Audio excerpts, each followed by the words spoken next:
aniga waxa kaliya oo igu haysto soo YouTube-ka ma aha waxa kaliya oo igu haysto soo TikTok-ka ma aha waxa kaliya oo igu soo magaca ma aha waxa kaliya oo igu haysto aniga noloshay soo maahan naftan horta ilaahay geliyay cid bini aadan naftan aniga ima siin ilaahay siiyay alla dilaa dhinto ilaahay wuxuu aniga ii qorina ma igu dhacayaan qofad walaal ka dhiganaysid qofad dunida inta saaran wax qof bini aadan loo yahay inta ka dhiganaysid oo waxaad arkaysaa hadana ku luqaafeynayo gadaal ka tooganayo wuxuu ilaahay ii qorina afka ma gelinayo sax waa qofaa wuxuu isku dayaa risaqaaga inuu hor istaago qofaa wuxuu isku dayaa noloshaada inuu luqaafeeyo yaa qofkaas ana dabino ii dhigay qofkaas ilaahay xaqiisa ka noolahay mooyee qofkaas aniga dabino ii dhigay iyo mana xariisanin kulay waa is ogyahay qofkaas qofka uu yahay Soomaalida waxay tiraahdaa far iyo meeshii bugtaa is og yaa qofkaas baabajiyo fileen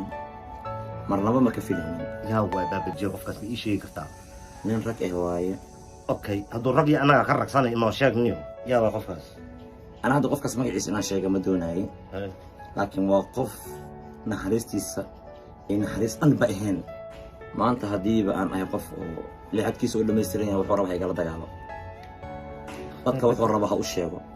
baabajiyo markaas u hadashay markaas waa markuu madaxii imaanaya ujeedada iga leeyahay qofkaas inuu nafsada i dhaafiyo rabaa yaa waay waa qof la wada yaqaano oo caan ah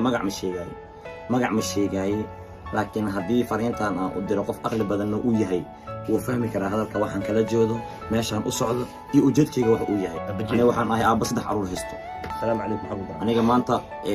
xidhna ima maqna cilna ima qodna cadil oo kaliya wax ka soo codkaygan ku shaqeystaan muxuu iga dilanaa muxuu iga qaadanaa muxuu iga faa'iidaa muxuu ka helaa lugooyadeeda luqaafadeeda dadku aniga igu diraayo dhibaatadu aniga ii geysanayo muxuu ka faa'iidaa inaan wallahi horta أنا مرة بمجلس أنا كل واقع صح قف كاس أنا جالس وقتي أنا وهايا مجلس ما دخل جوي سارين هاي قف مجلس ما دخل سارين ها قف عندي بعتبر كفيلاني إنه يعني هذه هذا في اتصال أهان أنا قاعد كوجود ومان صباح أهان صاحب كاجي ها حدين نبر آدم فيلان أنكو جست كورن بي قلب أنا قف صاص وكلا قف صاص بوسا وكلا يجوجو أنا نبر أن فيلان يجست مصابخ وجيت كاس قدم حساني بابجي أنا قاعد له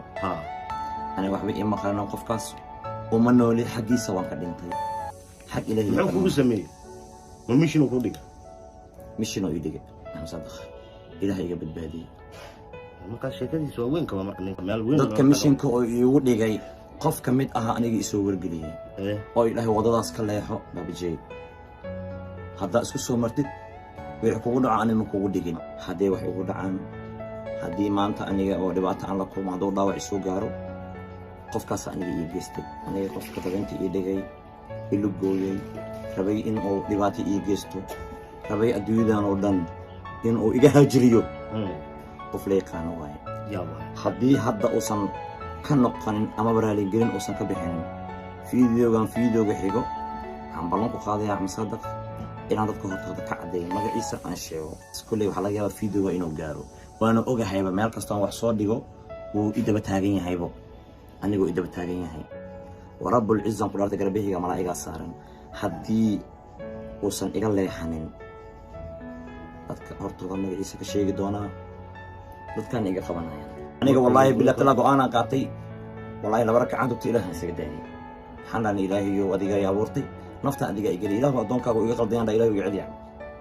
دي مركز أو كسو هدلي ولا رجلين يجيب حمواي ما قعيسان كوشة يوتيوب كاسو فديسو وكاسو واحد يقول والله ربنا